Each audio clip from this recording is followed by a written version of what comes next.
Kryeministri Edi Rama ka nisur këtë premtë një tur takimesh në qarkun e Shkodrës. Fillimisht i shoqëruar nga kryebashkiaku Benet Beci, ai ka zhvilluar një takim me biznesmen dhe sipërmarrës të zonës Shëngjim Veripoj. Në vijim, së bashku ata kanë vizituar kantierin e hapur nga USHE në Veripoj. Kemi disa projekte me shumë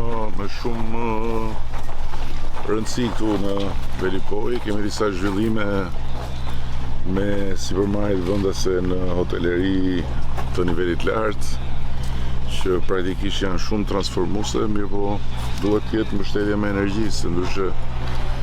Sot, siç e shohim në kryeministrin, ne jemi në 8% të përfundimit në stacionit. Kanë përfunduar të gjitha punimet civile. Edhe na rrit me këtë turizmin, është rrit shumë kërkesa për energji, po Veripoja ka peshën kryesore të zhvillimit ekonomik të Shkodrës, por sa për këtë ardhurave. Sidomos nga turizmi. Kështu që ky investim është drejt për drejt i lidhur me mbështetjen e gjithë popullit që po merr tani dhe nga kombinimet e infrastrukturës rrugore, po kthehet në një qendër veripoje edhe ekonomike.